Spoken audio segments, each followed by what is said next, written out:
everyone? Welcome back, and we are now diving into the Pokemon Sword Shield run, Tower of Two Fists by Conception SR. So I'm going to turn it to you. Take it away. Hey, thank you so much, Ruby. Yeah, my name is Conception SR. I told you I'd be back. Here I am. We're going to be running Tower of Two Fists category for Pokemon Sword. I just have to start off in the menu by setting the date and time to a specific time. So here we are. I have a fantastic commentator with me. Might sound familiar if you'd like to introduce yourself. I'm Ness underscore. I guess I'm a Bugsnax god at this point. Bugsnax God, here to bring light to Pokemon, of course. It's really just the same game. Yeah, there's little difference.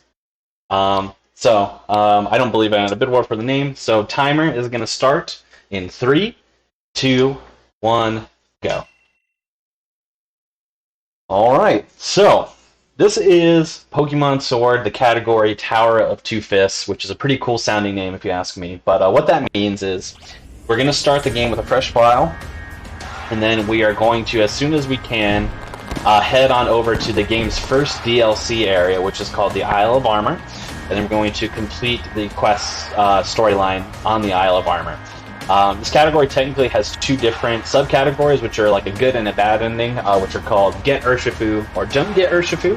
We're going to be doing the good ending, the Get Urshifu category, which means that we will complete the tower with Kubfu so that we can evolve to Urshifu at the end, and that's where the category will end.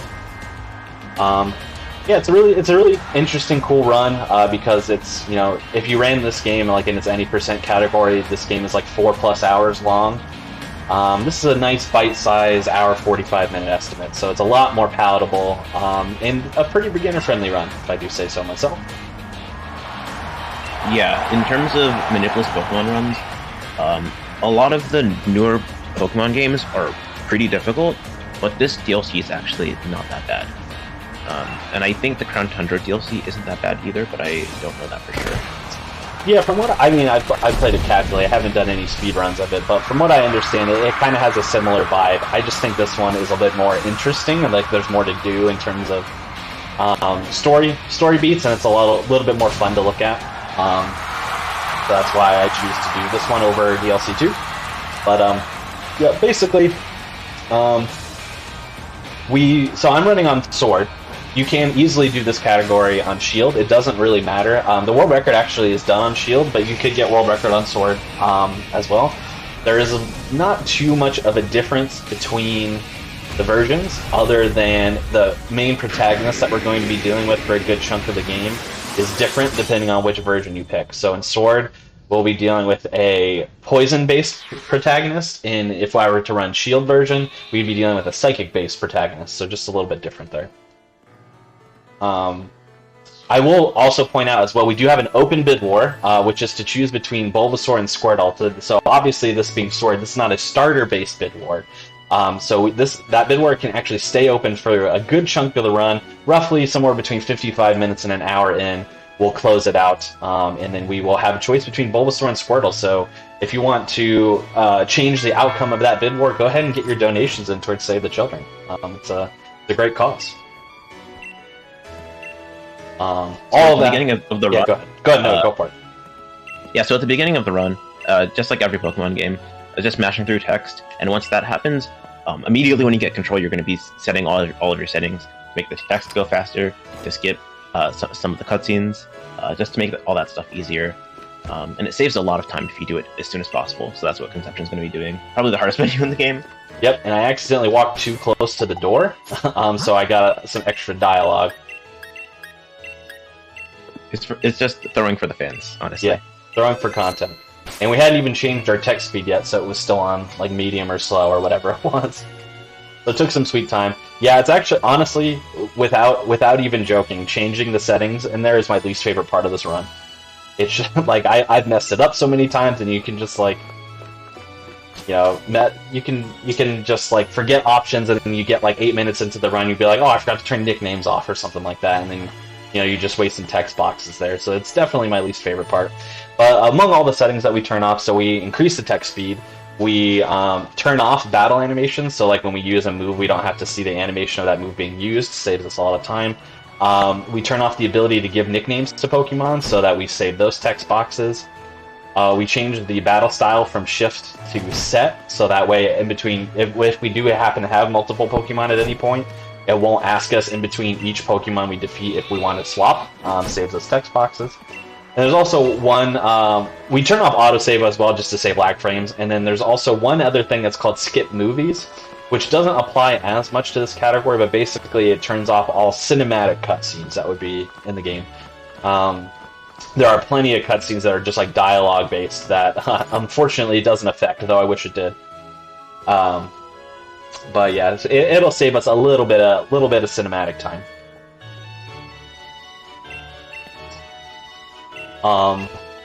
If you want to talk about a little bit about the Ninetales versus Sobble stuff, Ness, if you know enough about it, that'd be a good thing to talk about, I think. Yeah, of course. So, in every version of this run, Sword, Shield, between the different routes, we pick Sobble because Sobble is just probably, in this generation, I think the best starter. But to do a Sobble route in this game, you have to have quite high special attack, and resetting for special attack on a starter in this game is really bad because there's like, you'd have to save and then there'd be a 2-minute cutscene, and that like text cutscenes, just like mashing through text and stuff, and then you would get it, and then you'd finally be able to look at the stats, and if it's not good, then it would take another 2 minutes. But it's about the same speed as doing Ninetales, probably a little bit faster, but it's super negligible. Just because Ninetales is really good. And the other main route, at least in Sword, is Ninetales, where you would obviously catch a Vulpix and evolve into Ninetales, and then we would have an all-star moveset on it, which is very cool. I don't want to spoil too much, because it's cool. But we can get up to like a level 13 if we're really lucky. Vulpix, and it would have really good stats. So if we're like super lucky, it would be really nice, and the run would, I don't want to say free, but it would be pretty easy to finish underestimate. Yeah, that's honestly, so that's worth mentioning. My estimate, as you can see on the screen, is 1 hour and 45 minutes. My PB for this category is just over 1 hour 31. So that's like 14, almost 15 minutes of leeway. But trust me when I say that it is important to have that, because there is a lot of RNG that can really mess with you in this game, that can really swing it one way or another. We actually saw that yesterday. I got to run the same game and category for Speed Stuff for Charity, where I actually went over estimate still, with a little outside of my control, because we just got like the worst possible luck on everything that we could imagine. So it was pretty terrible. Everything was bad except for like Blisseys, I think. Yeah, Blisseys was actually fine, which we'll get into what that means later on, much later into the run. But like we got a lot of like move misses, and we got some like 30% chance RNG things that we got thrown at us. It was a lot. So hopefully, if we do even marginally better, it's going to be a great day. Yeah. There was a point where he even got an 85% accurate move. It missed 4 times in a row. Mm-hmm. I did the math, and I think that is about 0.05% chance. Yeah. That is so unlucky. yeah, we missed an 85% accurate move 4 times in a row. So that messed us up, and we lost some key matchups and all that. So it was a little brutal. But again, if it goes even marginally better, I will be very happy. One thing I always love to point out in this game, if you've played Pokemon in the past, you'll know that your rival, who in this case is Hop, who's who we're fighting here, usually will pick the starter Pokemon that is strongest against you, so they can defeat you a little easier. Therefore, like if I pick Sobble, you would think Hop would pick Grookey, the grass type, because grass is strong against water. However, in this game, our rival actually picks the weaker of the versions. So Hop picks Scorbunny, and then Leon, the champion, the other person on the screen with the longer hair and the cape, will pick the one that's strongest against you, because he ends up being the champion you fight in the end. However, we don't fight Leon at all in this category. We do fight Hop once here and then one other time later on. Let's see what our stats are. Special attack is And kinda each bad. time the Hop fight takes forever because he just like says stuff for no reason. Hop loves to talk, for sure. For example, if we got a critical hit in this run somewhere, that would be, we would waste a good chunk of time because, you know, he would love to talk about how he got a critical hit. Sorry about the dog barking in the background, by the way. Yeah, Hop would just like spend 5 minutes being like, "You got a critical hit. You're not good. You're just carried. You're just carried. You're just good. You're carried. You're good." Try Actually, getting good and get back. Yeah, I'm gonna use my super effective move, and then it's like he does like 2 damage with Pound, and it's like, okay, cool, whatever. Yeah, exactly. It's nothing. But that's Hop down. We defeated Hop. Yeah, again, pretty simple fight there. Nothing too wild to deal with. We will fight Hop again one more time a little bit later on, and he will add to his party by 1, but again, it will not be too much of a consequence for us. If it wasn't clear, by the way, yeah, we are going to be doing the Ninetales route of this game. Just like Ness said, I personally think it's a little bit more marathon safe to not have to reset for Sobbles or depend on a backup Sobble if need be. I would rather just like get a good Vulpix, or if I catch a Vulpix that's not good enough, I can very quickly catch another one. It's not a big deal. So we will be doing that Ninetales category. But for now, realistically, you can do any route you want. Like, you can pick whatever Pokemon you want to do and then do a run with it. But these are just the 2 most like competitively viable times or routes. That's exactly right. Yeah, it does. You know, just because we stick with one or catch a Ninetales or Vulpix / Ninetales doesn't mean that's what you have to do, of course. But just like Ness says, these are the most competitively viable for leaderboard times, just because they're a little bit faster. So as we enter the Slumbering Weld here, this is basically an extended interactive cutscene. All these encounters that pop up here are scripted. They will always pop up in the same spot. They'll always be the same Pokemon, so it's going to be Squovit, and then we're going to have 2 more, Rookidee and then another Squovit. The only thing that we can do to save time here is hopefully this Rookidee does not have the Unnerve ability. Let me see. It did not, so that saves us a second. If World record pace. Yeah, we're on WR pace for sure. Though I hit that door cutscene, so probably not. But You're on second place. Second place pace. But yeah, if that Rookidee had the ability Unnerve, it would tell us. It would be a Rookidee's Unnerve makes it so you don't have the ability to use berries, and then that would be an extra text box that we do not need to deal with, but it didn't have it. So yeah, good pace. And then we're just going to head into the fog here, where we'll be placed in a faux battle with one of the legendary Pokemon in the game. I call it that because it is a battle in the sense like it's a 1v1 and I could choose moves and stuff like that, but the moves have no effect and I just have to wait. Just continuously try to use a move for 3 turns while the screen turns progressively more and more white from the fog. So it's basically just a cutscene. If we happen to have had any donations or updates to our incentives or bid wars, now's a good time as we have like a minute or 2 here. Absolutely. So we actually have one more donation that's come in from our last runner, Quillin All the Fish, for $50, saying, "Here's the $25 I promised for my 25 damage and Sorry about that. and 20.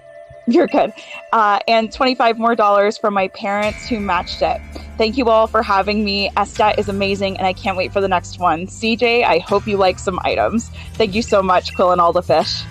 Right now, it looks like for the bid war, we've got $80 towards Squirtle and $35 towards Bulbasaur. So Squirtle is in the lead, but if anyone in the audience wants to change the tide of that, then you still have plenty of time to get those in.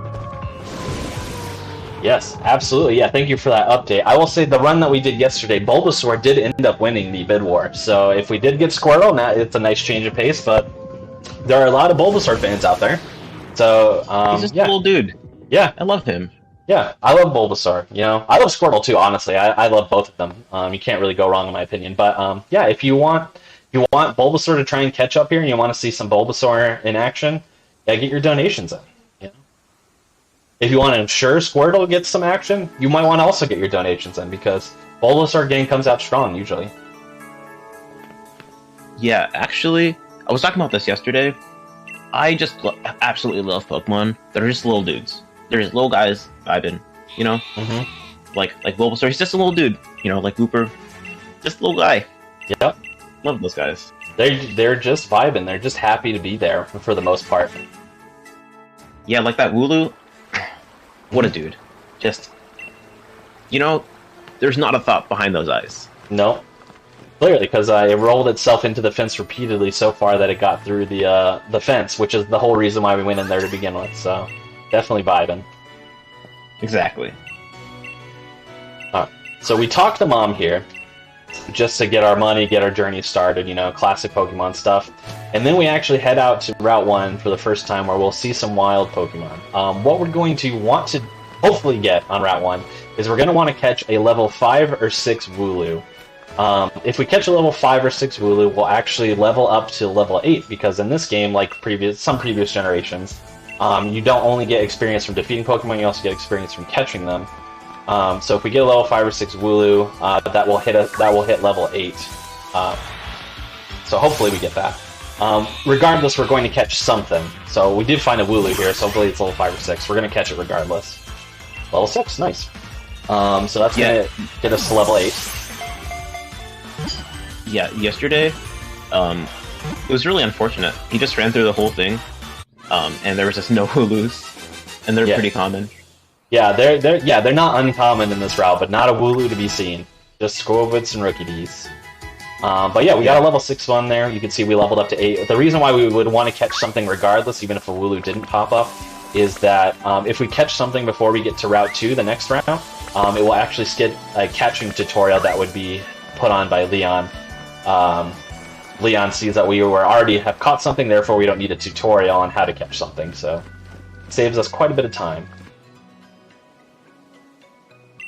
Yeah, so that's the main time save, but it also helps out with experience, because in the experience route for this, not to get too far ahead of myself, but later on we're going to need to catch a Pokemon that's about level 12 or something, and if in this game, if the Pokemon that you send out is higher level than the Pokemon you're trying to catch, the chance of catching it drastically increases by a lot. Yes, so that's true. That's a bit of a part of the main experience route for Sobble. And we learned that from experience, because I accidentally made a small misplay yesterday and made it so that Sobble did not get enough experience, so it was under-leveled, and therefore we had to try and catch something with a level lower than than level 12, and it took me 6 balls as opposed to getting it on the first try. So it was a lot. Also, shout out to Yamper. Yamper is adorable. I love the little guy. Mm-hmm. If electric corgis were real, I would definitely want one. I'm just going to chime in to second that. Yes. Yeah, I mentioned this yesterday as well. I'm a big dog Pokemon guy. If I was a Pokemon trainer in real life, I would just have an all-dog team. My favorite Pokemon is Arcanine. My team would just be dudes, just little chilling. dudes. Yeah, so I would probably be realistically Gym 6, because I like letting people win, but I wanna bully people sometimes, Yeah. I want to be Tate and Liza, Oh, Tate and Liza. That's more than sometimes. They're particularly mean. Exactly. I want to have a Wooper, Yeah. But at the same time, I want to have a Behem, just absolutely body everything. Yes. I get that. I fully get that. So we grab a rare candy, which we will use probably later on for something. I don't exactly know what it will be yet. It just kind of depends on what the game decides to throw at us. Then we have to go into this Pokemon Center for a tutorial story-based reason. We want to make sure to click Of Course Not, otherwise Hop will give us a 15-second tour of the Pokemon Center and everything that's in it, which we do not need, but we do run to the PC there to deposit the Wooloo, and then we head back out. We do not need the Wooloo for anything else besides that initial XP and skipping the, what's it called? The tutorial, the catch tutorial. Forgot what it was for a second. Yeah, so we actually don't even use a Pokemon Center. We don't heal at a Pokemon Center this entire run. Nope. It's really cool. Mm-hmm. In fact, there's just enough free heals to get us through. We will only be in a Pokemon Center one more time, and we won't even heal there. We'll just, we'll be using somebody else in there. Not going to spoil it. We'll be talking to somebody else. Yeah. We're gonna be buying X items. Yeah. Yeah. Pokemon speedrunning. Yeah, X items. That's another fun fight. If you do the Ninetales route, no X items. Don't need any. So if you hate X items, Ninetales might be for you. I think Sobble does use some X items, but it's definitely not as bad since it's a fairly early game like category. Yeah. You don't really get over like level 25. Yeah, instead of buying 27x accuracies or whatever, you might buy you might buy like 5 things. It's not a lot. So us being level 8 is really good here, not only because we get more experience, but it actually makes this particular fight go a little bit faster. So now that we're level 8, we are going to either 2 or 3 shot. It looks like 3 shot because our special attack's not great. This Squovit. If we were level 7 still, we would 3 or 4 shot. So based off of this special attack, we would have had to 4 shot the Squovit, but now we're going to 3 shot it, so it saves us a turn. Though we did get crit on, so that's a little slow. At least it wasn't hop. Yeah, at least it wasn't hop. So yeah, guaranteed the 3 turn, but yeah, it can be as fast as 2 turns if you're level 8 and your special attack is high. It's also, look at this kid. Yeah, the drip. Has drip. The drip, for sure. For sure. And if you missed it, because it was kind of towards the last minute, don't worry. We will, we'll see similar... Oh, Gamper. Well, I can't be mad. You're just so cute. But ran directly in my path here. I'm gonna donate, oh, you know what? Yesterday I did the same thing, donate $5 for every encounter I accidentally hit, but I forgot to donate, so I still gotta do that for SpeedDocs. I mean, for Speed Stuff for Charity, and then I will also do the same thing for SpeedDocs. So $5 per accidental encounter, so that's 5 already. This fight here is kind of annoying. So Blipbug stinks, unfortunately, because all it uses is Struggle Bug, which is a move that lowers our special attack, which means that our water gun is going to hit less. And we got crit again. Thanks, game. It doesn't matter for health, it's just slow. So now our special attack is lowered, makes defeating this trainer's second Pokemon, which is a Nickit, that much slower. The only possible way you can one-shot that Blipbug is if you are level 9 already, for one, and your special attack is so high, and you hit a 1 in 16 range. So it's not very likely to happen. Each one of those is not very likely. Yeah. Or, of course, if like, your special attack is high and you crit, obviously that'll help too. Yeah. Oh, yeah, that's good. Yeah. But, yeah, doing it without a crit is very, very good. Yeah. Unless you're like level 10, I guess. But yeah, then you have to grind to get up to that level, which isn't even worth it. Okay, so we get through that. Also worth mentioning, as you can see as I'm walking on the right here, so encounters work a little bit differently in this game. They take a little bit out of the Let's Go / Pokemon Go book, which is instead of just like wandering through a grass patch and then Pokemon randomly popping up sometimes, you can actually see all of the wild Pokemon in the grass area in front of you, which means that we don't have to bother with things such as repels, because we can just dodge them instead. Occasionally, though, like what happened with me, Pokemon will just run directly in your way, so you can't really do anything about that. But yeah, it makes it so it's not usually an issue. So another cutscene here. This is the professor of the region, which her name is... I'm gonna think of it. Is it Magnolia, or is that a different one? it's Magnolia. Magnolia, yeah. I couldn't remember if Magnolia was a different gen. But yeah. And then this leads directly into our second fight with Hop, but we did get a free heal from the professor. So we're going into this fight full health. This fight is inconsequential in terms of like us. We have no chance of dying, is what I'm trying to say. Like it's a non-fight basically. We just water gun to win. But a few things can happen that can slow us down. One, if we get a crit that is useless, Hop will talk about crits while it obviously not being important, so that'll waste time. Also, when we get to Hop's Score Bunny, it can either use Tackle or Ember. If Hop chooses to use Ember, what that means is that he'll also have like a weird dialogue, like our powers burn bright or something, blah blah blah. Wow, our special attack is horrible if we have to 3-shot the Wooloo. Yeah, Really? that must be like horrid special attacks. Or we just got like 2 pitiful rolls, but it's probably a combo of the 2. But it doesn't. I don't remember what your special attack was when you were level 6, so I can't really help.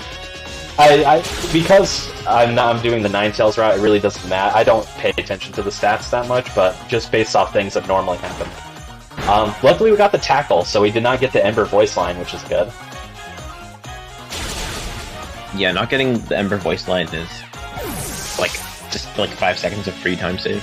Yeah, it takes a long time. He does like this anime pose and stuff. Don't need it. Well, maybe some people need it, just not us. Not speedrunners don't need it. Yeah. Like in the end, if you're playing the game casually, you know what? Go for it. Like if that's what you're into. Okay. So yeah, so that fight went basically as fast as it could beyond having like, the bad luck with the Wooloo. But otherwise, pretty good. That's hot. We now have another long cutscene where they talk about we're going to see these falling stars, and then we're introduced to Dynamaxing and stuff, which is the gimmick move of this generation. Basically, you use this Dynamax band, and your Pokemon get huge and a lot stronger and affect the environment and stuff like that. We will be doing one Dynamax battle later on in the run, but it's not going to be for a while. Other than that, big if true. Yeah, big if true, and it is true. So therefore, will be big. Giant. Yeah. Other than that, we're just going to get through this cutscene and start heading back with the way we came through Route 2. So if we do have any more donations, incentives, plugs, want to talk about the charity, anything like that, now is a good time as we have a couple minutes. Absolutely. We actually got $10 towards the bid war from Spicy with just the caption Bulbasaur Supremacy. So thank you so much for that donation, Spicy. And that brings the current bid war to $80 for Squirtle and $45 for Bulbasaur. So we are getting a little bit more traction for Bulbasaur. I guess we'll see which one you end up working with today. Absolutely, yeah. I don't have like splits or a timer up in front of me, but if I had to guess, we're somewhere in like the 25 to 27 mark. So it means we probably have like 30-ish minutes left on the run, roughly before that bid war would close. So Bulbasaur is catching up. I think Bulbasaur could take it. It would not surprise me in the slightest. Yeah, I mean, Bulbasaur takes a lot of these. Yeah, kind of like what you were saying before, personally, I love all the OG starters, but Squirtle Squad lives on in my heart with so much joy, so if Squirtle won, I would not be at all disappointed. Yeah, I ultimately, both choices are great, but yeah, I would love to see Bulbasaur catch up a little bit, just to keep things interesting and keep things lively, Absolutely, and I'll keep you posted if there are any other updates there. But everyone, just keep those donations coming in. Again, it's for a really good cause. Yep, Save the Children is a great cause, great organization. As we mentioned, we're going to be heading back the way we came. And we didn't mention it the first time through, but I will mention it this time. That walking behind this bike there makes it so... I mean, behind the rock, not a bike. What? It's a rock. Walking behind the rock makes it so that we dodge one of the trainers, so we don't have to fight them. And then we're just being careful not running into wild Pokemon. On our way back as well, we will be making one pit stop. Sorry for... Oh, almost. Ooh, jeez. I clicked my stick down and did the whistle. Sorry, I'm just going to mute for a second.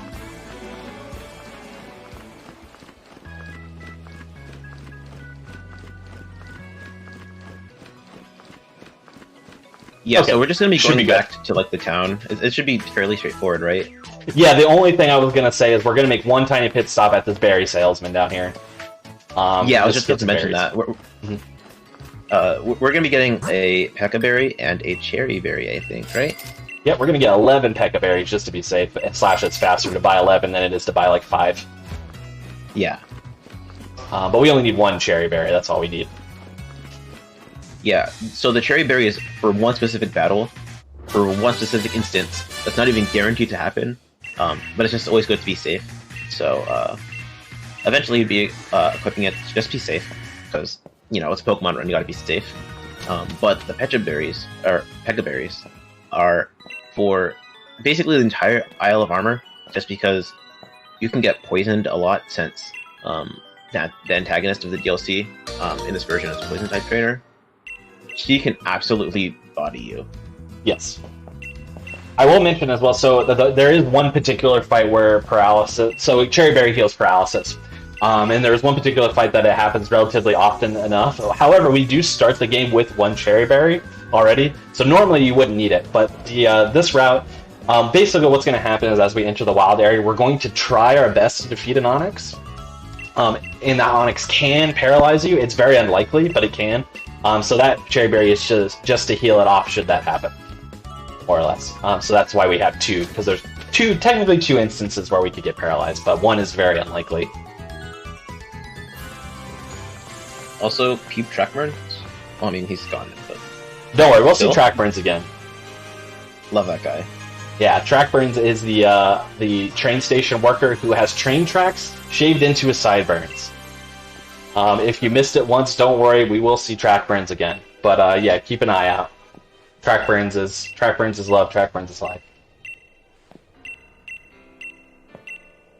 We are given something here as well that is very useful, which is a portable PC box, basically, so that we don't have to go to a Pokemon Center to deposit or withdraw Pokemon anymore. We can do it right from our menu, which is great, because we will need to utilize that for some things later on. Also, at the very, very, very beginning of my run, before the timer started even, we had the specific date and time set, and that is specifically mainly for this area. So when we walk into this area, that Onyx will be there that we're going to try to defeat, and it will be raining, which means that it will boost the power of water-type moves.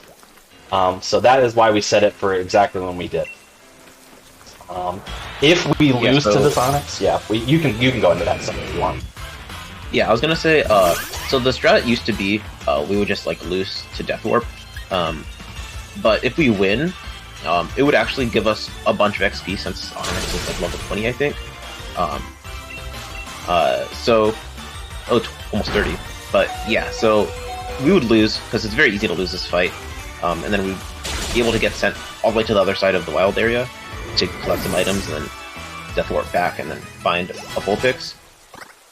But if we actually win, we get a lot of experience, and he just won. Yep. You don't win every time, basically. It's really, really unlikely, but getting the experience is really nice. It's super nice. Yeah, it's really nice, and I'm actually excited that it happened this way, because defeating that Onyx is definitely not a sure thing. In fact, I would say it's more like... It's about 50-50, so Onyx has two moves that can kill you and two moves that won't. We actually got a Dragon Breath crit, but Dragon's Breath is a move that would not have killed regardless if it crit or not.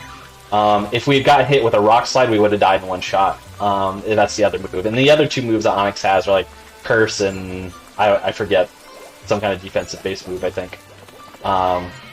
Just maybe like Screech? Yeah. Let's see. So we're gonna... That was a Vulpix, right? Yeah, okay. So let's see what we get here. But yeah, walking all the way isn't even that bad, just because we have the experience now, so don't have to worry about anything. That's too low. So in this area, we actually can get slightly higher level Vulpixes than the area we would get a Vulpix in if we had died. We would be hoping for a level 9 to 10 in that area. We can get all the way up to 13 here, if we're lucky. 12 is great, though. We'll take 12. Yeah, 12, 13 is what I was talking about here. Yeah. So if we beat the Onyx and we have to walk all the way over, we would get the possibility for 12s and 13s, which really makes the end of the game, mid-game and end of game, quite a bit easier. Basically, until we get Kubfu. Yep. And I'm very happy that it worked out like this. Hopefully, the stats are good. Honestly, because it's so high level, it doesn't fully matter. Yeah. Because we're slightly over leveled than what we would be if we had a level 9 or 10. But I am going to check just to be safe. Because you don't want like a 0 IV speed. Yeah, exactly. So let's see, level 12, right? This is a great Vulpix. Really? Yeah, this is a really good one. It's good. Medium or plus on both. Special attack and speed, which are the main two stats that matter. So that's great. We're going to head out of here and across the way there to that bridge. because we're going to cross the bridge, and over there will be a Firestone, which will be very useful. And that will evolve our Vulpix into a Ninetales, which is great. So if Conception died to the Onyx, he would have Death Warped, like I said before, and then he would have had to change the date again to find not Onyx, to find a Vulpix, I think. Yeah, because Vulpix would not have popped up in that area if it was raining. I would have had to change it to a date where it would be sunny, and then a Vulpix would pop up. But changing the date to where it was rainy in that area where I fought the Onyx also made it so that nearby area would be sunny as soon as I transferred over. So it's a very, very important date if you end up defeating the Onyx, because that means you save having to change the date more than once, which is good. Yeah, it doesn't really like save that much time, but it's still like a sizable amount of time going to your Switch settings, then changing the date, and you know. Yeah, exactly. So it's pretty good. All right, so we're going to pick up the Firestone here. We're actually going to do an extra menu. I could have done this earlier, where we're going to actually deposit Sobble. We don't need it at the moment. And that is mainly because we're also going to do a Death Warp here to get back to the front area. Oh, is that Delcatty? Oh, I thought that was a Skorupi. It looked like the tail of a Skorupi. Purloin. Purloin's... I would think Purloin could kill us. I don't know. We'll find out in a second. If it takes too long, I'll just run away. Skorupi is particularly good because it has a lot of damaging moves. This should be fine, though. Yeah. Okay.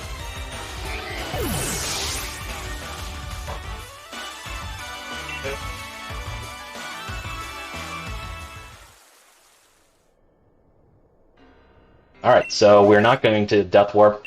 And another thing that we would do as well, if we had died to the Onyx, is because we would have had a weaker Vulpix, we would also have done another optional wild Pokemon fight with a Ninjask to train up the Ninetales a little bit. Yeah, the Ninjask fight is actually pretty cool, I think, because Ninjask is such a glass cannon. You can kill one if you get moderately lucky. Mm-hmm. At like level 10 or whatever. Yeah, and it only really so it has, I think it has Scratch and like Fury Swipes or something like that, Fury Cutter or something. You have to get hit like every possible turn for that to matter, but it can happen. Otherwise, that fight is not really consequential as well. So not too bad. Okay, so we're evolving our Vulpix. We also equipped a Cherry Berry onto it for later on. That's for a fight later on, so just saves us a menu since we can do it now. And then we went back to Wedgehurst, and we're back in the Pokemon Center. We're actually going to talk to this person we're standing right in front of, because they are a move learner. And if you want to talk a little bit about what we do here, that would be a great time while I focus on actually setting the right moves. Yeah, absolutely. So, in this game, there is a move learner, obviously, like every other Pokemon game. But if you have a Stone Evolution Pokemon, you're able to talk to the move learner to get every move that you missed out on from the previous evolution, right? So, say you get like a Whimsicott and you give it a Sunstone or whatever, at level 1, and you don't have any moves on it. You'd be able to get all the moves that you want on it by level 2. This is the same exact thing. So we caught a Vulpix at level 12. We gave it a Firestone, and we're giving it all the moves that we need for the rest of the run, and like all free of charge and fairly quick. Yeah, I think there has been something like this in previous gens, and it doesn't even have to be restricted to stone-based Pokemon. I think there's just like a move learner person in previous gens, but like the price to relearn a move would be like a heart scale or something like relatively hard to find valuable in the game. This one is just free. They just give it to you for free, which is interesting. Yeah, but in terms of the moveset, we got Nasty Plot, which I think increases special attack by a stage. Correct, yeah. We have Flamethrower, which is just I think 80 power, 100 accuracy fire-type move. We have Fire Blast, which is an 85% accurate, 120 power fire-type move, right? Yep. And then we have Safeguard, which protects against status moves or status ailments for 5 turns, right? Yeah, 5 turns. Yeah, and we use all of them at least like once because they're all extremely useful for the entire middle game. Yep. We got the burn too.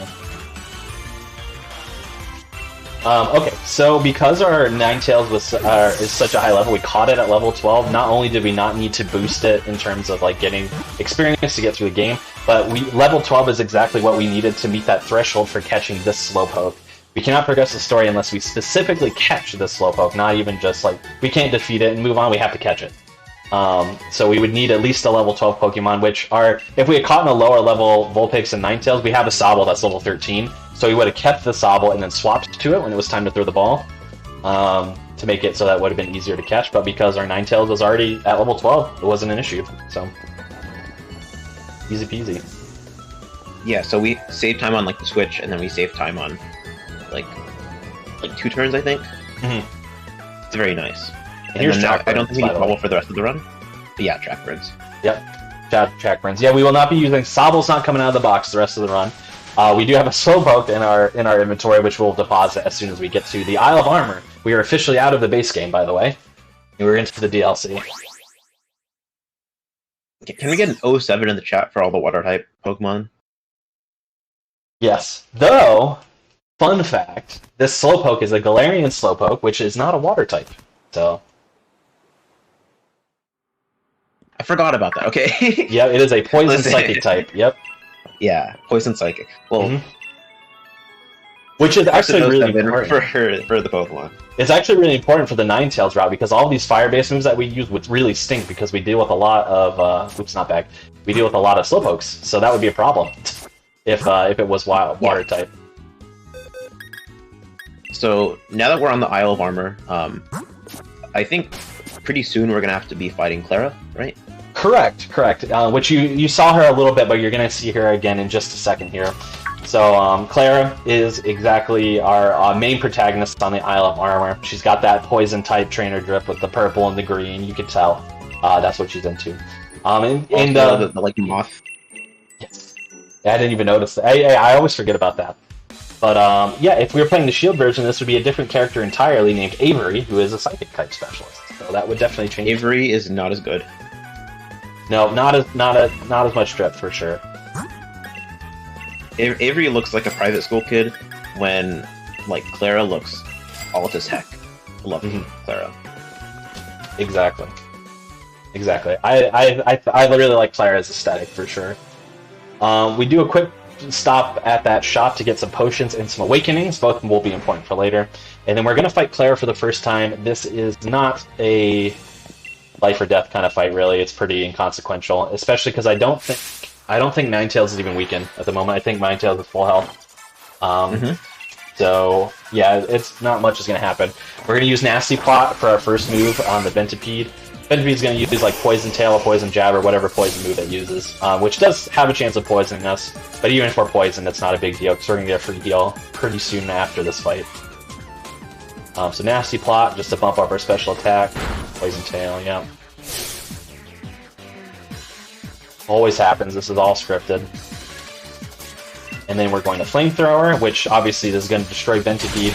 And since our special attack is decent enough, I'm pretty sure we will be able to one-shot the Slowpoke that comes out next. There is a chance that it two-shots, but again, it's not really a problem if it does, besides being a little slower.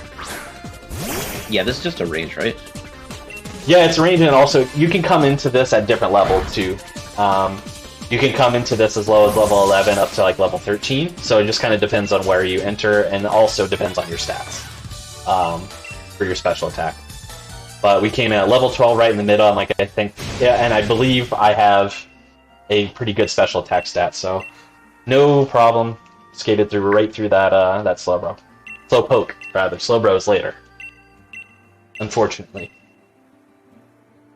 But we'll get into that when we get into that. Yeah, so there isn't too much until we get into the dojo, but it's just going to be a little cutscene and then walking. Yeah. Yeah, which we can talk about lore-wise, so like what's going on. So basically the entirety of the Isle of Armor revolves around this dojo that's on the island. We're going to enter the dojo, we're going to become part of the dojo, and basically to be like part of the dojo you have to complete these 3 challenges. which is basically the bulk of the story that we're going to be doing. And if you complete the 3 challenges, you're awarded with what is called the Island Armor, or the Armor of the Isle, which we'll see a little bit what that is. Yeah, and by joining the dojo, we legally have to take their drip, and ooh, it is drip. It is a fire fit. Oh yeah, it's definitely better than the. I mean, no offense to this sweater dress combo that we got going on, but the dojo outfit, it has way more drip for sure. Yeah, it looks like our mom dressed us, and then we have to go to our first day of school. Yes, exactly. The dojo drip. Oh, it is yellow and black and white. Oh, that is so nice. It is such a nice color combination. Mm-hmm. I'll also point out, so this person in the green here that's in front of us, her name is Honey. Her husband runs the dojo, and his name is Mustard. Put 2 and 2 together. I'm not going to say it out loud. Yeah, I'm not going to spell it out for you, chat, but you can understand what they're going for here, right? Yeah, it's the same exact thing. Like, the antagonist here, her name is Clara, and then the other one is Avery. They're a condiment, obviously. They're also a condiment. Everyone in here is a condiment. Yeah, I can't even say that with a straight face. Yeah, I actually, so I like me and Ness are talking. I haven't eaten yet today before this run, but I think I might go stop by my local burger joint and get a burger with extra Claire Avery on it. Yeah, it's like secret sauce, but it's just like worse because it's this look. I can't even imagine the look you would get if you tried to order a burger with Clara Avery on it. But so stupid. But this is Mustard, by the way, in the green jacket. Just want to say one thing about Mustard, and that is eyebrows. I don't want to hear it. I don't want to hear it. You're gonna see it in just a second. Not this little kid. Not this little kid. That's not Mustard. That would also be a little strange. That is their child, I think. I actually don't remember lore-wise because the kid plays nothing into it. But yeah, here's Mustard, and more importantly, here's Mustard's eyebrows.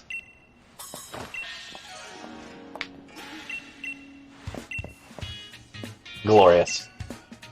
So we have to fight Mustard here to like gain official entry in the dojo. Kind of, let me see what you got, kind of deal. Now, 95% of the time, this fight goes as scripted, which is that so Mustard leads with a Mean Fu. What's going to happen is I'm going to attempt to use a Nasty Plot first turn, but Mean Fu is going to use Fake Out, which is a priority move that also causes me to flinch. I will flinch, so then I will try to use Nasty Plot again. Then I'm going to get hit with Force Palm, which could paralyze me or it could not, just depends. And then I'm going to hit a Fire Blast, hopefully. Yeah, I'll also mention, because it's a flinch, you can use any move, but it's just fastest to use Nasty Plot since it's in slot 1. Yep, and if Mean Fu had chosen not to, because... Oh, wow. Yeah, we're going to die. Maybe not? Can we survive? Because we're high enough level? Okay, yeah. So usually you cannot survive 2 hits. That's why I was a little confused for a second. But yeah, so that's an 85% accurate move, Fire Blast. Of course, we've already missed one. Great luck for me. But yeah, another reason why you want to use Nasty Plot first is if on the off chance he doesn't use Fake Out, then you can get set up earlier. So that's always a good idea. Like I said, 95% of the time, this is exactly how it goes. Not the Fire Blast miss, but like this is like the order of moves. This is how it goes. Yeah, you're just carried because you got lucky earlier. Just carried. Yeah. This Ninetales is carrying us. This is a beefy Ninetales, is what it is. Like, this is just like a strong Ninetales. This is just a good Ninetales. Yeah, this is like a good, strong marathon Ninetales. Yeah. Like, all 9 of those tails had, like, weights that they were just lifting up, doing curls. Yeah, like, each one of those singular tails on Ninetales can do, like, 10 squats in 30 seconds. Wait, that's like squats. Wait. 100 squats in like 30 seconds. I was thinking more curls. Squats implies it has legs or something. Yeah, the tails have legs. They're beefy. Each one of them, they're so beefy. They go to the gym every day. So beefy, the tails have legs. The disturbing thought. Exactly. We do have the drip on, by the way, and it actually is an important plot point because Clara here is jealous that she doesn't have the drip. So she's given an outfit, but however, it is stolen by something really, really fast. Who could it have been? What could it have been? Well, it couldn't have been the Slowpokes, because Slowpokes are notoriously slow, so that just doesn't make sense. It had to be something quick that stole it. I don't know. I don't fully remember lore-wise. Oh, wait! These Slowpokes are insanely fast for some reason. Wildly fast, I should say. Fast poke. Fast pokes. And that is Challenge 1. Challenge 1 is to defeat each of those 3 fast pokes to get a piece of Claire's uniform back and then return it to her. That's Challenge 1. Now, the reward for completing Challenge 1 is the Bulbasaur or the Squirtle. So last-minute donations, get in there if you want to see Squirtle over Bulbasaur. You know, it's important, so get those last-minute donations in if that's what you want. We're going to keep the drip, but we do not get a free heal here, so we're definitely going to heal, especially we're super low. I might actually I'm going to actually do 2 potions here, just because I almost certainly have to heal again anyway, so not even going to bother. Yeah, I was about to say, you were like 20 yesterday and you healed, so yeah, you're at 6. Yeah, and like these Slowpoke fights, they're not dangerous in terms of me dying. Like they're pretty, they're reactionary. But you can get bad enough luck that you have to continuously heal in the fight, or you can get put to sleep a bunch, or poisoned, or something. A lot can happen, basically. Well, also, I mean, there was a little bit of a risk of dying when you missed 4 in a row, 4 Fire Blasts. Right, yeah, but the risk is so minimal that, like, I would have had to have been, like, crit 3 times or something like that. It's fine. I also forgot, I want to equip a Pekka Berry here instead, just in case.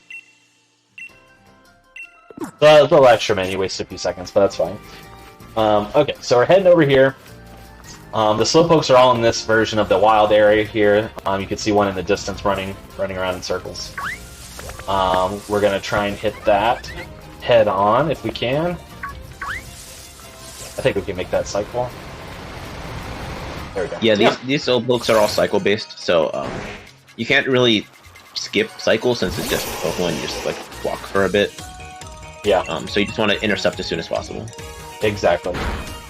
So we're going to use Nasty Plot. It's going to be the same for each of the 3 Pokemon. We're going to use Nasty Plot, and then we're going to attempt to use Fire Blast. Hopefully they hit, and then hopefully they also kill. They might not, just depending, especially these lower level ones. But that's good. That's how it's supposed to happen. The crit might have been a waste, I don't know. It might have put it over the edge, but that's how that fight is supposed to go. Yesterday, I missed every Slowpoke Fire Blast, every single one. And it was bad. It was not a good time. That's not supposed to happen. Yeah. But that's one down. You can see that one running around in a circle right there. We're actually not going to do that one yet. We're actually going to head to the farthest one and then head back to that one. Because of its positioning, mainly, there's a chance we might have to do a Death Warp at the end. It's actually pretty... Actually, it's almost certain because we'll need to replenish on Fire Blast TP. But, yeah, there's a chance that we'll have to do Death Warp there, and it's right next to a Pokemon we could Death Warp off of pretty easily. And it's also that much closer to the area if we didn't have to Death Warp. So it's just better to do it that way. Also, right next to each other, there is a Talonflame and a Dreadnought. Like, is that like a Pokemon Unite reference? Yeah, it seems that way. Just the early tease of Pokemon Unite. Exactly, yeah. Okay, see, yeah, so, that's unfortunate. So we hit the Fire Blast, but it wasn't enough damage. So that crit in the first turn was actually useful, so that's good to know. That's fine, that Fire Blast didn't get disabled. So a little slow, but not the end of the world. Still got through. That's honestly pretty normal. There's a lot of variables in these Slowpoke fights that can go wrong, so statistically it probably will. So that doesn't surprise me that we didn't... very not often do I get like 3 perfect Slowpoke fights. Does not happen very often. It always looks like you can hit that cycle with the Slowpoke, but you usually cannot. Shout out to Wooper as well. Oh, I thought I was going to miss. Okay. Oh, I love that guy. Yeah. So, Slowpoke number 3. $10,000, he will catch one, just for me. Oh yeah, for sure. Definitely would do that. Without question. Only if he gets $10,000. Yeah. Are we even close to $10,000? I don't even know. We're at 5,500. Oh, okay. I would do it at 6,000 even. I would catch one at 6,000. Oh, this. All right, so That I missed much. we got pretty good luck with the slowpokes, but we do have to death warp here because we need to replenish our fire blast VP because we did miss. Well, we didn't. We missed one basically. If we had one left, that would be fine. But yeah, we gotta get tanked by this dreadnought. I have a weird problem with Dreadnought's design, and I don't know if I'm weird for this, and I don't know if I'm the only person that thinks this, but Dreadnought looks like a Bakugan. I'm being completely serious. Yeah, honestly, I can see it. It's just weird. Dreadnought does not look like a Pokemon. No, he doesn't. You might be wondering why this water gun is not doing much damage to me. It is because we are in a sunny area at the moment, which weakens the efficacy of water-type moves. Because you would think if I got hit with a water gun, I'd just get straight tanked, but nope. Unfortunately, that was a slow death warp, too. Our health, because the slowpokes went so well, our health was a little bit too high. Did death warp quickly. We're going to go ahead and close the bid war now, by the way, Ruby. If you could do a last refresh and tell me what ended up winning, that would be wonderful. Yep, let me go ahead and refresh. Yep, so we ended at Squirtle 80 and Bulbasaur 45, so Squirtle is our winner. Alright, Squirtle it is. It's been a while since I've seen Squirtle win. Yeah, I'm actually pretty happy with that. So we got Bulbasaur yesterday, we got Squirtle today. We love variety. Variety is the spice of Pokemon speedruns. Variety is the spice Also of rice. Also, Squirtle says drip straight up. So, that's Squirtle's voice line That's there. sick, actually. Yeah. Pretty rad. Alright, then, well, let me get through this. Get Squirtle. Yeah, so really shout out to the water types. We got the Squirtle, we started with Sobble. Slowpoke is a water type in an alternate universe, you know.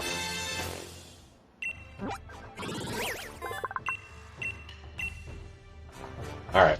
Wow. Wow.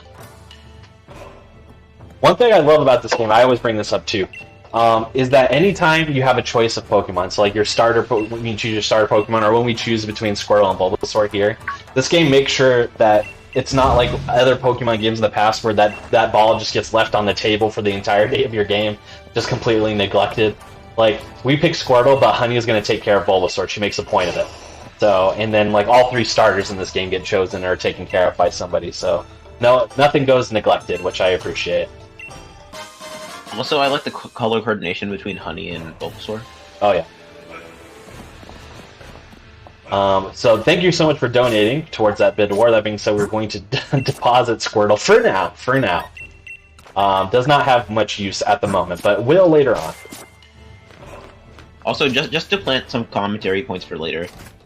This DLC, I think this island looks pretty nice. I think it looks like, at least for like a Pokemon like Switch game, like it looks pretty good. Yeah, I would definitely say it's beauteous. It has beautiful nature, you know, things with that. You know, there's a lot to look at, a lot of beautiful things to look at, and the weather is nice right now. So yeah, it's like sunny. Yeah, I'm actually like really happy with like how this looks. Like I know a lot of people, you know, complain about it a little bit, but I do like how this looks. And I like the vibe. I love the vibe. Vibe is immaculate, and I like the music. Music is really good. I can't hear it right now, but yeah, I really like the music. Yeah, it's good. I am in full agreement. I'm in full agreement there. So challenge 1 is completed. We are now working on challenge 2. Where in challenge 2, what we need to do is we need to collect these things called max mushrooms in order to make a mushroom stew for the a soup rather for the entirety of the dojo. So we just have to find where they are.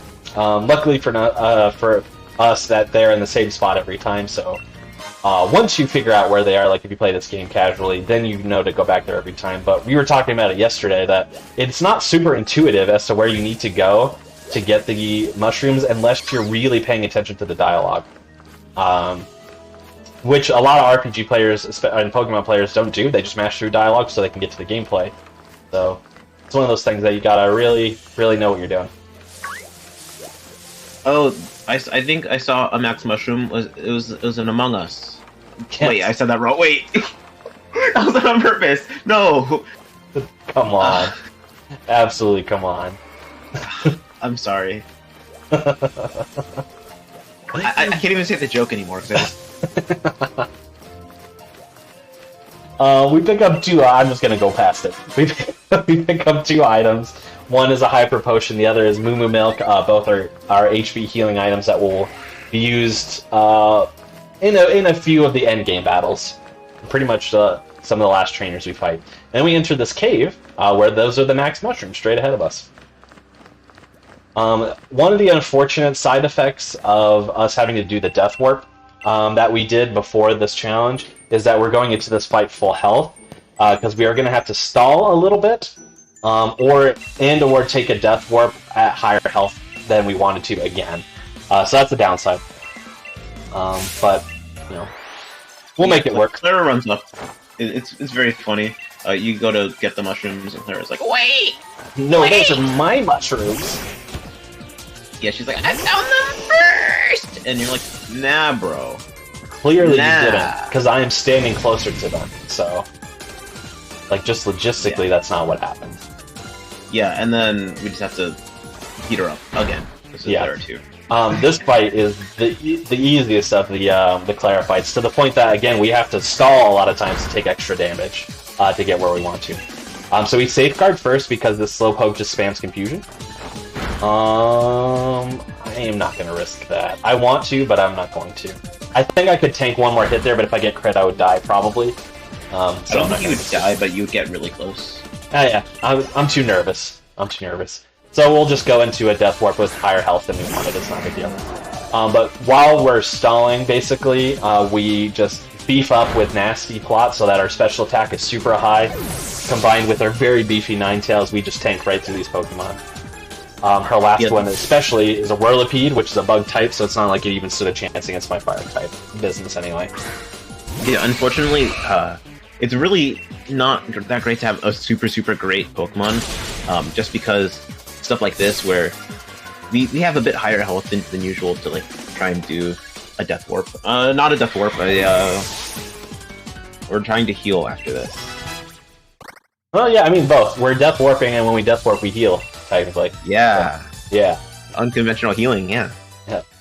And the reason, so you might be wondering, like, why do all these Death Warps? So, because we start the fresh 5 and get over to this area as fast as possible, that makes it so that we don't have things like Fly, or Surf, or a Bike. So we don't move quickly.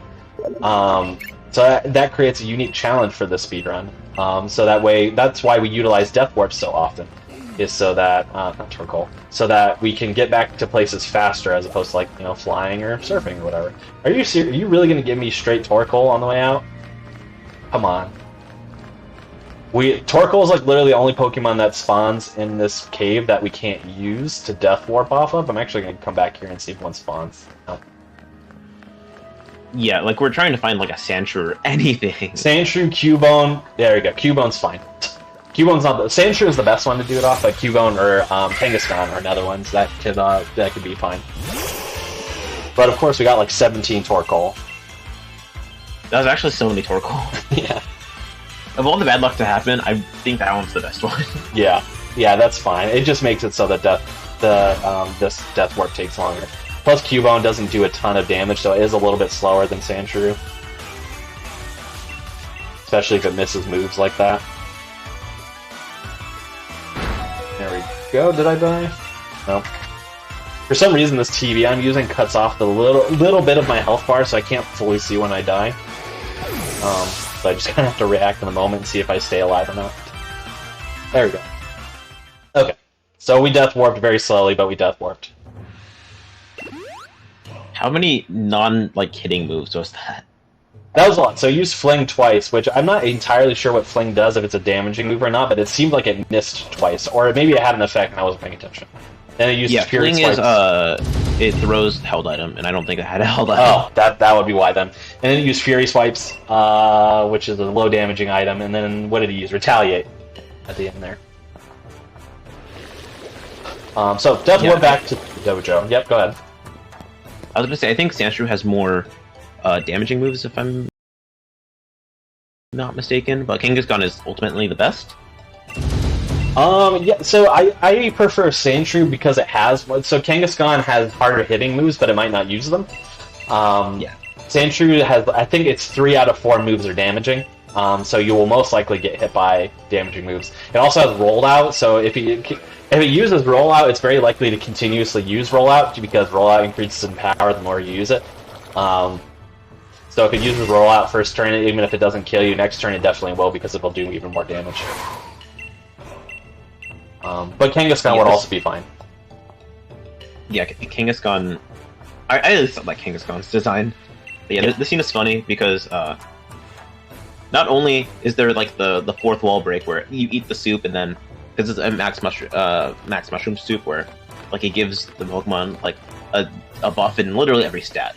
They compare it to like Dynamaxing, and when you eat it, you're like, oh yeah, you feel Dynamax energy, and Master's just like, no, you don't. You're a human. You're silly. Yeah. You can't Dynamax. You're a person. Yeah. Not only that, it starts with Clara like running up and like, take my mushrooms instead. Mine are more important. And then they were just like, they're just mushrooms, bro. Yeah. They're not that important. Sure, we'll take yours, I guess, if it makes you happy. So we get to keep mushrooms. Yeah, I was gonna say, which actually does play a small role in the speedrun route because that means we hold on to the max mushrooms that we picked. Which max mushrooms, like Ness said, when you use them in battle, boost every stat. It's not just one stat like an X item does. It boosts every stat, so it's very useful in the battle. And we have 3 of them, and we're going to use 2 of them in battles. So it's definitely useful. So... Oh, you can go. That's it. It's definitely useful. That's it. Okay. So that was the second challenge. The third challenge, I think, is just beat up Clara. Even though we've done it 2 times already, we have to do it one more time. And this fight is... it could be rough. It could be incredibly rough. It has opportunities. Yeah, it has opportunities to go just fine. But it might not. Yeah, hopefully it does. Yeah. Just in the chat, if you feel like chatting, just please say something too effective. I don't even remember what the ability is called, but I accidentally hit B to fight Clara, so it said no. Okay. We get to talk to Clara twice. I don't know, so I don't have a timer or splits on the screen or anything like that, but I will say that my in-game time is 4 minutes faster than it was in yesterday's run, so. Oh, nice. So, it's probably a good sign. But yeah, it's quick draw, I just remembered. But yeah, yes. we don't want to see quick draw. We do not. Yes. So how this works, one, Clara tries to cheat by putting poison spikes on the field in advance so that we start the battle poisoned. However, I have a P.E.K.K.A berry equipped, so that counteracts that poison, so we don't start off roughly. She leads with a Skorupi, which just spams Poison Tail. So we're gonna hit Safeguard first, and then we're going to do a lot of setup for the fight by doing some nasty plots, but also using a Max Mushroom. And then we'll probably have to heal as well, because Skorupi does a decent amount of damage. Yeah, so after the Skorupi, almost the entire fight is fairly easy since we're so set up. But coming into our last Pokemon, I think it's a Galarian Slowbro. It has the potential to use Quick Draw, which just makes you move, Quick Draw makes the Pokemon that has potential to go first, almost like a Quick Claw. Yes. And if it uses it, it will Dynamax, and it will be annoying to try and save it. Very annoying. It can be done, especially because we're healing here, so I'm healing a little bit early. So it definitely can be done. We actually did do it. So yesterday we did get Quick Draw, and I still was able to win the fight, luckily. So it can happen. But it is slow, and then there's a chance it doesn't work anyway, so... So basically, to explain that a little bit further, basically what will happen, so when we fight the Galarian Slowbro, which is her last Pokemon, we will be on turn 3 of our Dynamax, which Dynamax only lasts 3 turns. So, because we're going to Dynamax right here on the Weezing. So we're going to Dynamax, then we're going to use Next Flare. Then what happens is when you use, so I'm a Fire type as a Ninetales.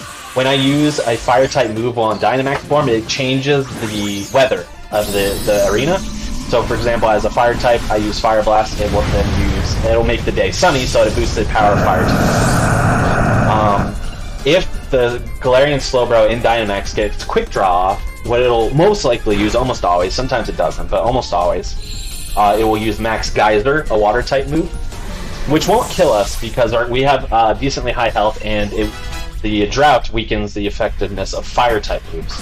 However, when it uses Max Geyser, the same effect happens in reverse. Max Geyser makes it so that the field rains. So when it comes back to our turn, fire-type moves are weakened. So it's not enough damage to kill it. And then we'll have to depend on de-Dynamaxing and then landing a Fire Blast next turn. So if we don't see Quick Draw, none of that matters. So hopefully we don't see it. Landing a Fire Blast isn't that bad unless you have to depend on it. That is terrible. Yeah. We successfully do not have Quick Draw, so we are fine. This fight is now free. Easy game. Yeah. But yeah. Also what can happen, not even you might miss the Fire Blast there, you can get Quick Draw a second time. So if you get Quick Draw again, you're dead. So... Yeah. Yeah. I think that happened to you one time in a marathon. Yeah, so I've now had this run only go over estimate 2 times. One of them got cut because I had to do this higher F3 fight 4 times. I got Quick Drawed 3 times in a row. Finally, on the 4th try, I did not get Quick Drawed. And I died all 3 times. But yesterday we survived it and it was just slow, and we had a lot of RNG and mistakes happen. And I finished only not too long over estimate, maybe a couple minutes, 2 or 3 minutes at most. It was like a minute and a half, I think. Oh yeah, not even bad. But yeah, that Slayer 3 fight went as intended, basically. So yeah, and because that was the last challenge, we were going to be getting the Armor of the Isle or whatever it's called. Yep. Which is, of course, a Pokemon. Yeah. It's going to be Kubfu. Kubfu is a bear fighting type Pokemon, and it's a legendary Pokemon. So that means when we get a Kubfu, it has guaranteed 3 stats that are top IV, like max IV. For a marathon setting, because we can always over level a little bit, the only stat that really matters for us is speed. We want to make sure that we have at least 20 speed. Honestly, we want higher, because yesterday's Kubfu had 21 speed, but we ended up speed tying the last Pokemon we had to defeat. And we had to go through that fight 3 times, because we kept losing speed ties. So hopefully we don't have to deal with that again. But I can always over-level too. But if we have lower than 20 speed at level 10, then it's not even worth it.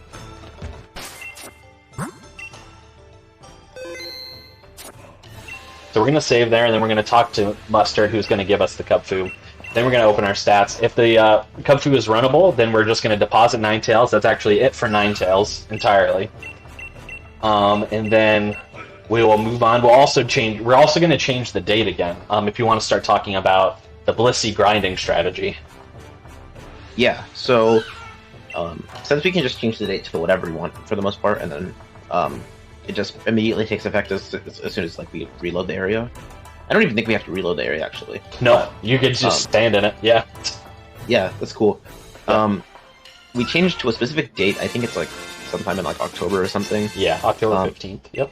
It's gonna be a fog day, but it's also, by chance, a day where Blisseys spawn a lot more common, I guess. I think they spawn in place of Chansey. Yes, but correct. Having Blisseys is just better, I think.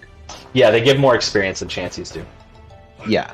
So, changing the date to grind Blisseys in the wild area is a really, really worth it strat for grinding, just because you do it so fast. You only need, depending on the run and how many Blisseys you get, you only need maybe 2 to 4. So, yeah. Did you just get a terrible Kubfu? Yep, it was a 19 speed Kubfu, not good enough. Ooh. So unfortunately we gotta do that whole conversation with Mustard again. I guess I could have changed my date to save a switch menu, but that's fine. Hopefully this one's better. But yeah, so basically once we get the Kubfu in it, if it's decent, we'll just go outside, fight a couple Blisseys.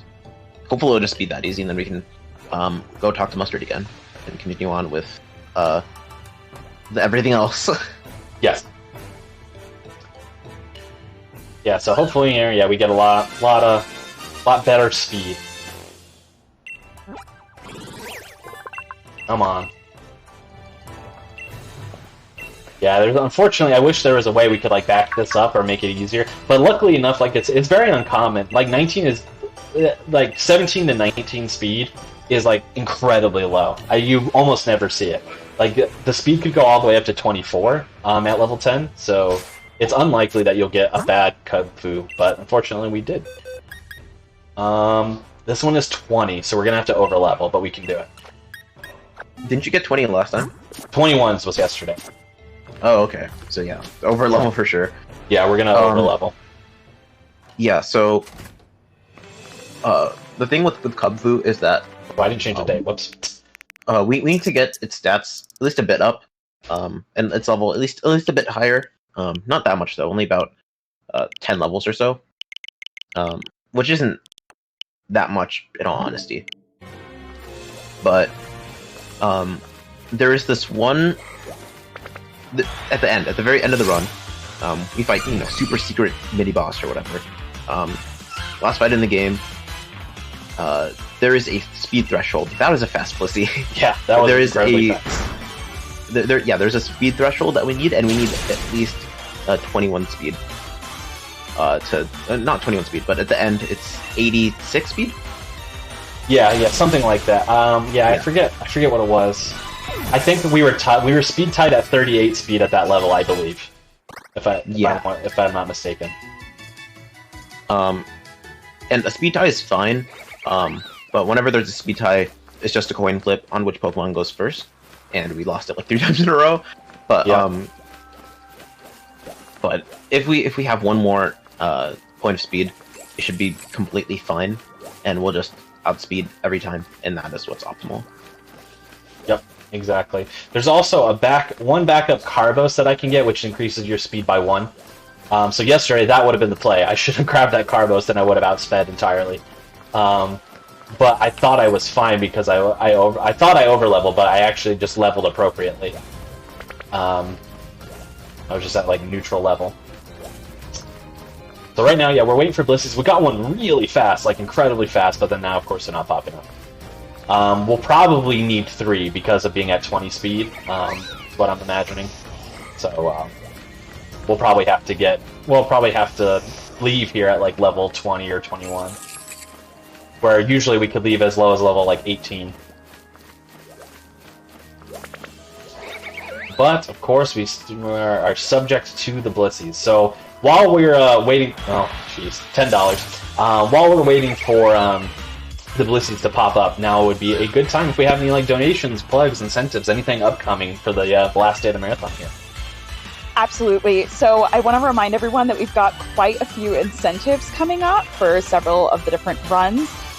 So coming up next, we actually have Nickelodeon Kart Racers 2, and there is an incentive to turn items on for that run, which should be absolutely fantastic. So if you want to see the hilarious run with all of the items on, then please feel free to give your extra donations. And I want to remind everyone that we're raising money today for Save the Children. And the organization mainly promotes policy change to gain more rights for young people, especially by enforcing UN Declaration of Rights of the Child. So every dollar that you donate is going to go towards that cause. So please make sure to get those donations in for this great cause and the upcoming runs we have up next. Absolutely, thank you. Yeah, thank you so much. That Nickelodeon Kart Racers game, I heard that runner's pretty cool. He's fine, I guess. So I'm excited to see that one come up next. If this run ever ends because Blisseys are just not popping up. Let's see. Let's cross the bridge here. Usually get a little luck if I cross the bridge. You don't want to go too far then because you're just super far away. But no bridge luck even. Unfortunately. So even though this game isn't like completely in 3D, I think like the tile system still applies to grass. So each like tile I think has a however much % chance of spawning a Blissey. Yeah, 2%. 2% chance. But it is low, but we hit so many spots that like just statistically it'll happen at some point. Yeah. Like, what is this? Like hundreds of like squares of grass. Yeah, yeah, it's just tons and tons of tiles. Oh, there's one. Let's see if I can get it before it runs. Okay. So the thing is with the Blisseys, if they're close to to walls, if you try and run at them, there's a chance that they can just run into the walls and disappear if they hate you. Yeah, especially if they turn and see you running at them, which is very feasible, they will start running away. Not that they're particularly fast, but if they happen to be close to a wall when that happens, then that's bad. They're going to hit a wall, they're going to disappear. It's not a good time. Alright, so at 16, we're definitely going to need 1, maybe 2 more. We do still have that rare candy that I am going to utilize. Oh, that thing, Abra almost teleported in. Oh, jeez, Bunny Airy. Almost teleported into me, and then I hit a Bunny Airy anyway, so. $15. Nice. But if you run into. I tried to run from it the first time, but I forgot that. Because our speed's not great, that we might not successfully run. But it's also. Bunny Airies don't give you a ton of experience, but if you hit a wild Pokemon at all in this area, just hit it because it's worth it. Getting the experience. Like, that bumped me up to 17, that's enough. I'm gonna use my rare candy now, actually, since we're low into the level 17, so that it gets the most efficacy. And then I'm gonna try and hit another Blissey, or maybe 2.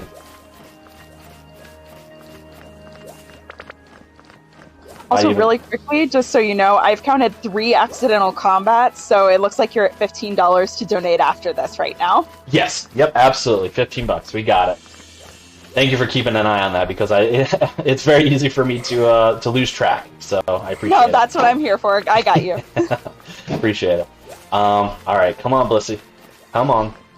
Now, it's worth mentioning that speed is mainly important for the last fight, specifically. And before the last fight, there are 4 other trainers that we have to fight. So, like, we will get some more experience before that last fight, naturally, by just defeating them. So, that's kind of where we're at. But we still need... I'm still not comfortable. Normally, at 18, I would be fine. If I had, like, 22 speed at 18, I'd be going right now. But we're going to hit this other Blissey. Hopefully, it's a higher level, like a 14, 15. Give us more experience, and then we'll head out. Hopefully, that's enough. That's level 11. We'll see what... We might have to hit 1 more. We'll see. Just go to the water tower. Yeah, I've never done water tower, I'll be honest. I don't even know. Oh yeah, we need 1 more for sure. We didn't even hit 19 here. So, yeah, I can explain that if you want. Yeah, go for it. So, after this grinding segment, at the end of the game, or at the end of the DLC, I guess, you have the option of 2 towers that you want to go to. There's a Tower of Water and there's a Tower of Darkness. With the Tower of Darkness, obviously, if you know a bit about Pokemon, fighting is good against Dark, so a lot of the fights are a bit easier. But it's not exactly faster. But if you take Tower of Water, it's a lot more risky, but you get a lot more experience. And it could be faster because you would have to do less grinding. But it's really risky sometimes. Yep, and as I just alluded to, I've never done it, not even in PB attempts, so I don't even know what's involved in the tower. I'd have to like look at a guide or something like that, so I ain't gonna take that risk. You know, next we go around, we're gonna cross the bridge again. Maybe we'll get lucky. It does not help. So the range of Blisseys and level here is 10 to 15. Oh, there's one. It's 10 to 15. We got like literally all the level ones, so there's the amount of experience scales with the level of the Blissey too. So. We just did not get lucky in terms of the...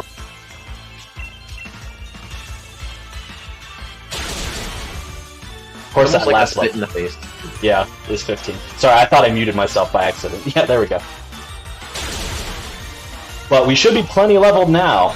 I am going to grab the Carbos just to be safe. I'm not going to use it unless I feel like I need to, but I am going to grab it just to be safe. Is there a reason to not use the Carbos? If our speed is high enough, like, naturally. You know what? This one popped up. I'm just gonna fight it. Why not? It was right there. I'll fight a 5th Blissey. It's on my way. Just to make this is just utter absolute security, just to make sure.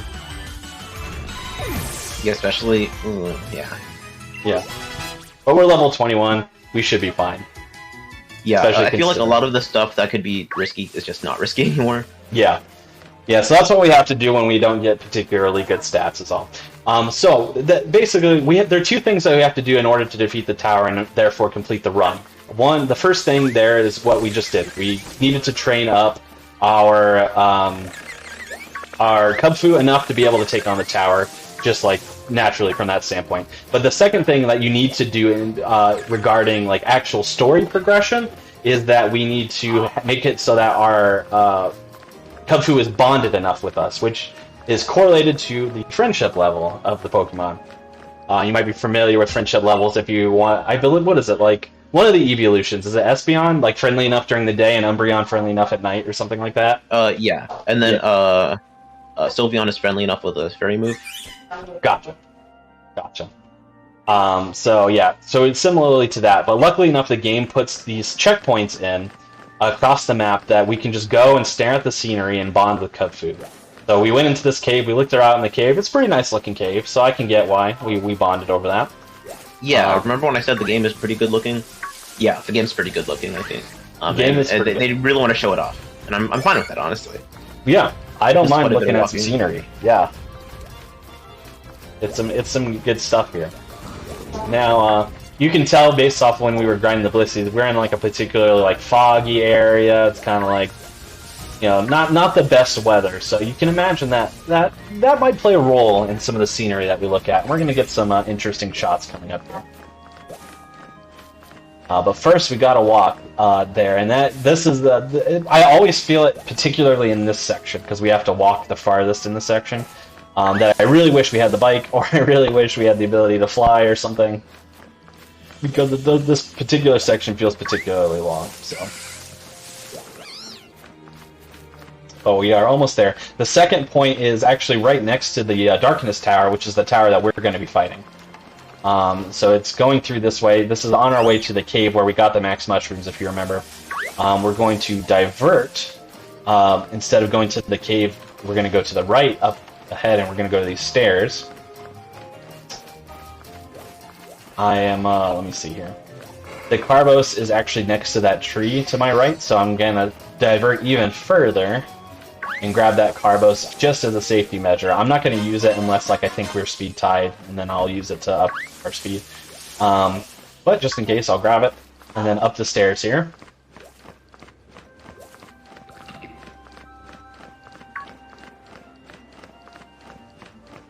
And then here is our Dojo Drip friend, we're gonna look over the scenery, see how we enjoy this one.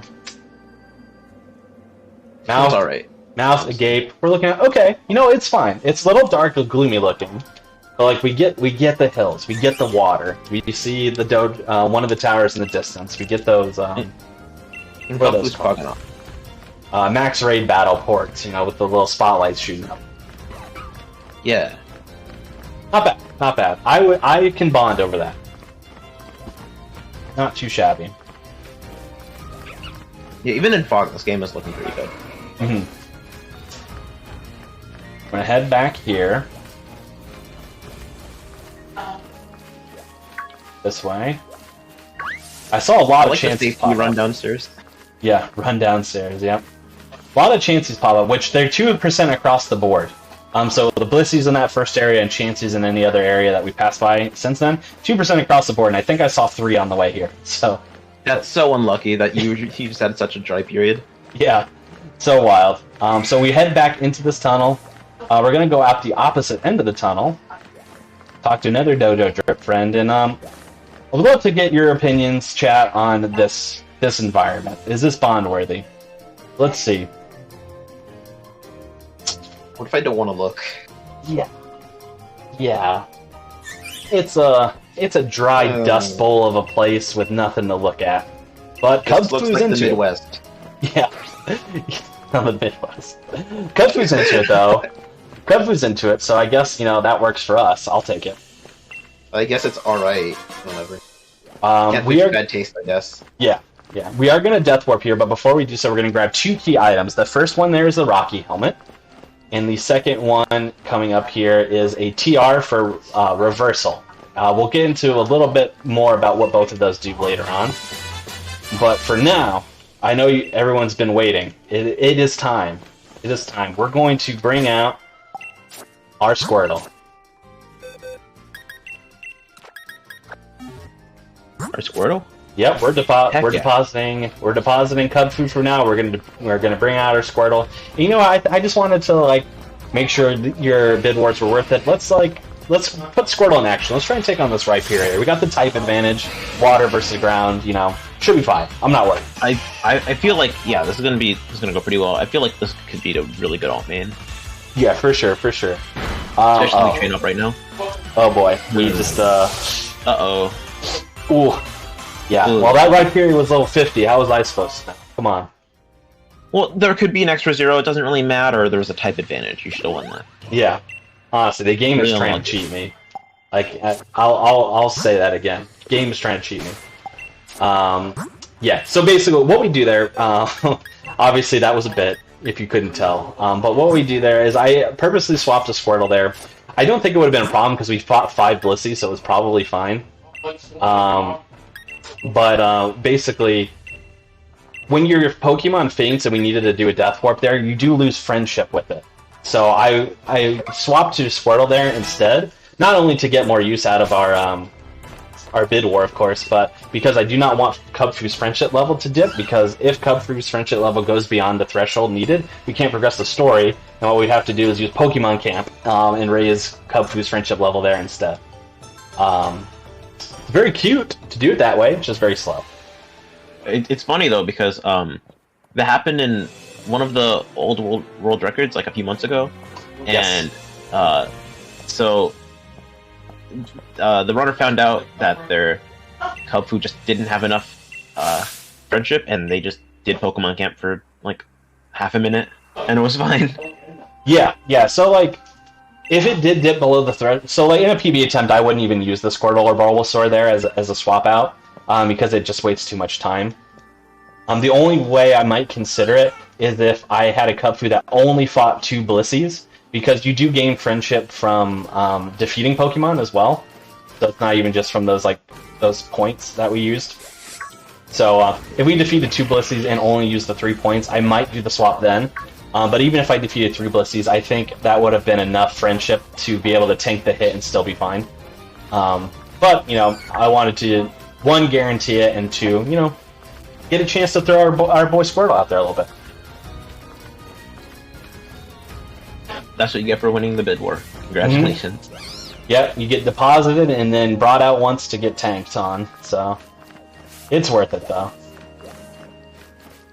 Okay, so we head through this grass area and we're just going to the tower. That's where we're headed, and all that's in the tower are 5 trainers total. They all only have 1 Pokemon each. They're always the same Pokemon, so we have strategies in place. They do have very unique... We use some unique strategies here to defeat these Pokemon. So I'll start getting into that a little bit here. So the 2 items we picked up earlier, which are the Rocky Helmet and the TR for Reversal. So Rocky Helmet is an equipable item. When you put it on, if you're hit by a Pokemon who uses a physical type move against you, you will do damage back to that Pokemon. So that's gonna obviously can be very useful. And then Reversal is a move that is a fighting type move that when you use it, it does more damage the lower your health is. So the strategy that we're going to use is that Cubfoo also knows a move called Endure. So what we'll do is we'll tank a few hits, we'll use Endure so we survive with 1 HP, and then we will pop him with a Reversal on the back end, and it does max damage at 1 HP. So that's how we're going to be, that's what the strategy we're going to use to defeat some of these Pokemon. Yeah, it's very cool. It has, like every other thing in this game, has a possibility to go wrong. For the most part, it's pretty safe. Yeah, especially in these first few, it's particularly safe, I would say. In the back, like maybe 2 or 3, it can backfire. But hopefully we won't have to see that.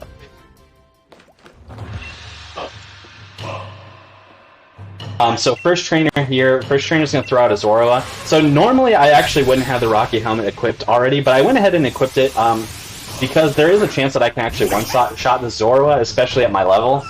So if I hit, I'm going to hit him with Rock Smash here, and it won't do enough damage, but yeah, Zorua's going to Sucker Punch me and then take damage here, and then I'm going to use Rock Smash, and hopefully that does enough.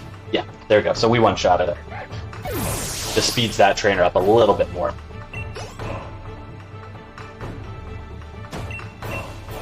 The downside to that is that our health is really high, so we're going to attempt to use that Endure reversal strategy on the next Pokemon, and we definitely will have to stall. We might even have to stall through 2 hits, we'll see. Depends on what my defense is. Remember to save. Not in this one. This one is fine, but starting at the 3rd trainer, I'm going to save with each one. Oh yeah, I'm just reminding you, Preemptive. Yeah, I appreciate it. Yeah, this Scraggy is fine. Like, because we have to stall on it, it's not particularly dangerous. Yeah, so our health's at like 48. Let's see what that brings me down to. I'm gonna use Endure anyway because we have. I forgot we have Rocky Helmet on too. So even if our health isn't like knocked to 1, it's probably fine because we've already weakened it too. Yeah. Okay. Good. Yep. That's fine.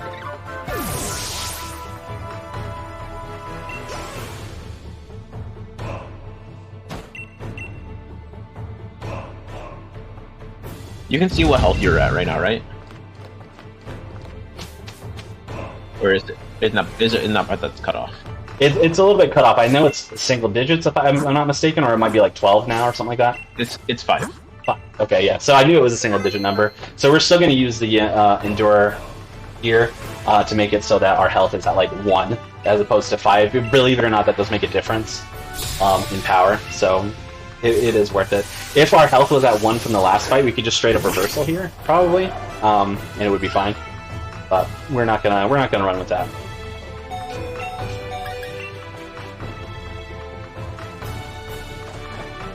So yeah, if nothing goes wrong, the rest of this should be fairly straightforward. Yes, it should be. But that's theoretically, it should be, and also if nothing goes wrong. Yeah. Which are the 2 like red flags of Pokemon speedrunning. Yeah, everything could go wrong in a Pokemon speedrun. But yep, that Inkay went as planned. So now we are going on to the 4th out of the 5th trainer. So it's going pretty quick. Before this 4th trainer, so this 4th trainer has a Krokorok. 1, I am going to save, but 2, I am going to heal. Just a little, not a lot, but just a little. I'm going to heal. I'm not going to use the Oranberry this time. You can also use an Oranberry to up it a little bit more there. I'm going to try not to use that. I think we'll be fine because their defense seems pretty good. Also, a warning for whoever's controlling time. This is like last 2 fights. Yeah, last 2 fights of the run here. Now that might not be coming up soon, depending on how well it goes, but they are the last 2 fights. Well, if that means anything to you. Yeah. It could be 5 minutes or 25 minutes, but... Yeah, exactly. Yeah. Alright, that's how you do that. So it's going to plan so far.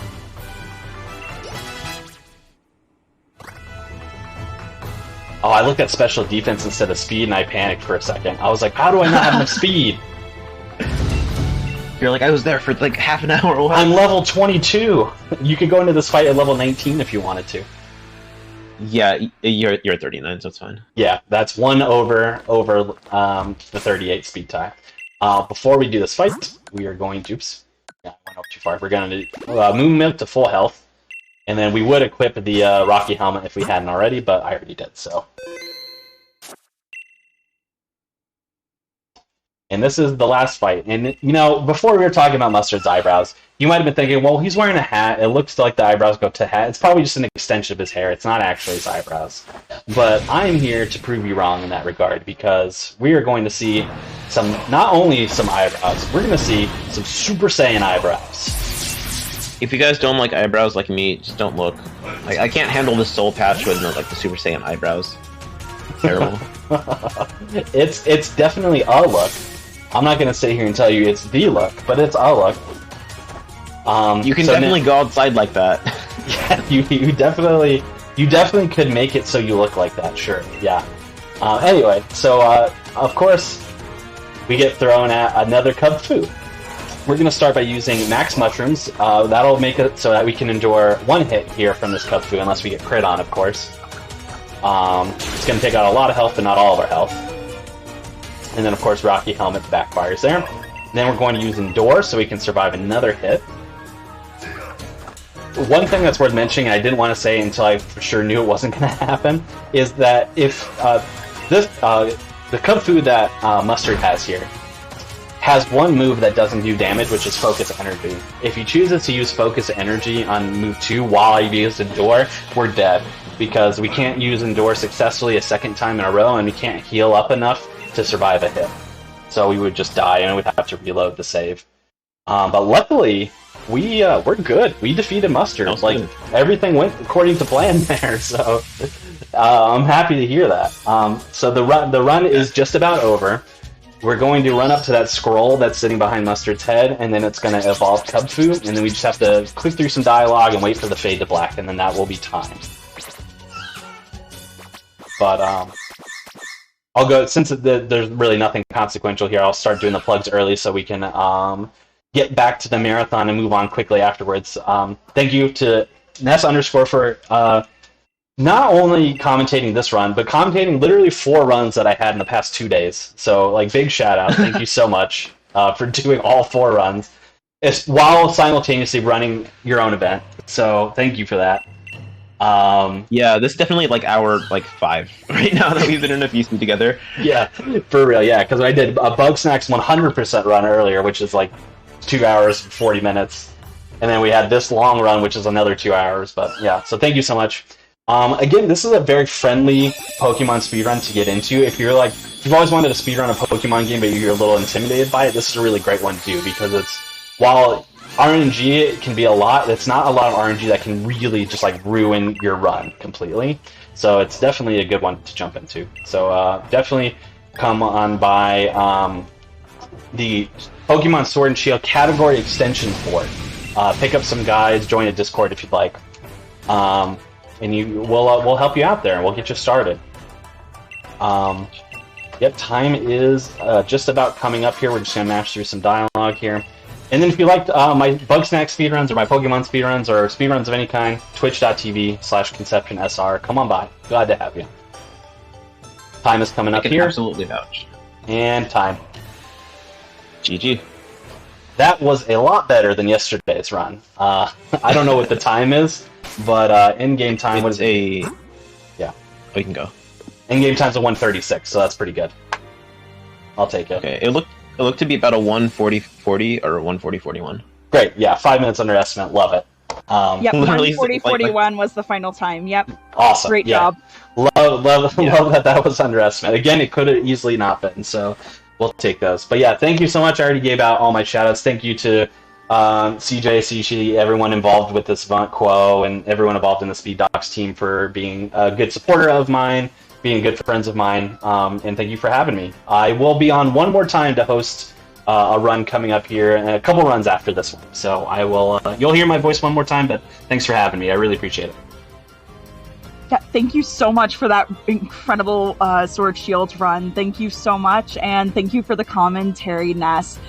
So everyone, don't go anywhere. We're gonna pay the bills, help keep the lights on, and we're gonna get ready for the Nickelodeon Kart Racers 2 run. So we'll be back in just a little bit. So stay put.